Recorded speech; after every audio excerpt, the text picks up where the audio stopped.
Welcome back to Inside Elgin. Occasionally we have a guest come on that I feel that we have a little bit more to discover from, and Jason is one of those guests. Jason was on earlier speaking about the fact that he was diagnosed as bipolar and how he dealt with that, writing a book called The Bipolar Life. Journey Filled with God. A Journey Filled with God. So Jason's back for another 5-minute segment here. We're going to talk a little bit about some of the symptoms of bipolar, how to treat yourself and how to take care of yourself. If you're alone in life, you don't have a lot of friends and family around you, what's the best way to take care of yourself if you think that you might be bipolar or starting to lead up to that? Yeah, it's a great question. If you think you have bipolar, there's many resources out there. Don't think there isn't. There's a ton of ways you can get help. I can name off 5 right now.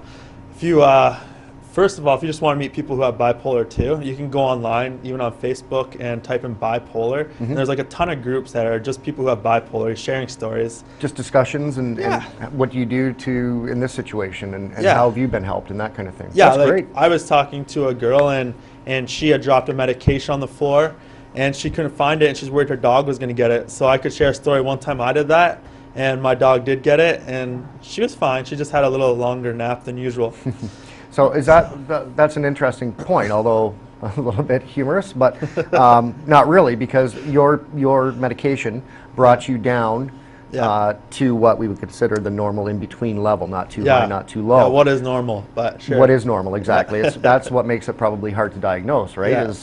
Who knows, you can see me some days, I'm a little bit off too. Yeah, right? So like that's why they joke, like, oh, you have bipolar because you're having a moody day or whatever. But you know, people are actually going through a little more extreme things. So there, even the social networking, then you can get some assistance through that. Talk to people that have the same issues that you have. There's CMHA.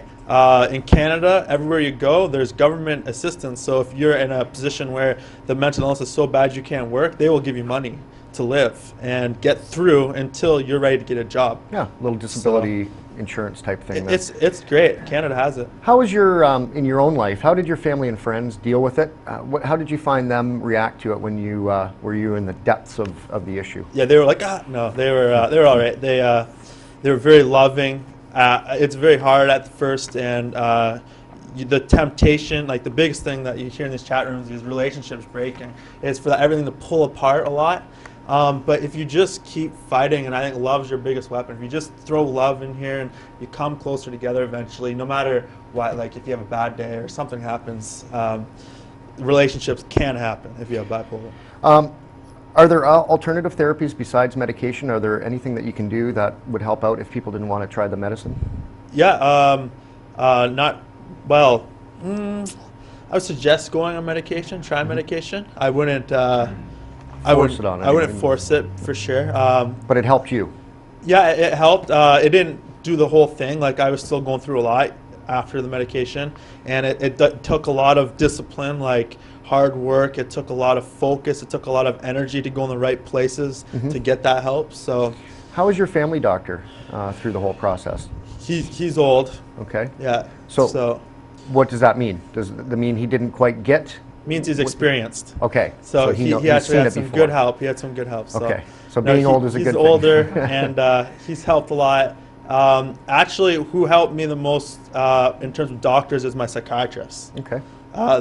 He's the one who will actually diagnose you, the psychiatrist. Your regular doctor will refer you to a psychiatrist. Okay. So that's how it works if you're interested in knowing that. Okay, so you're able to work now? You've worked your yeah, well, I could write a book, so.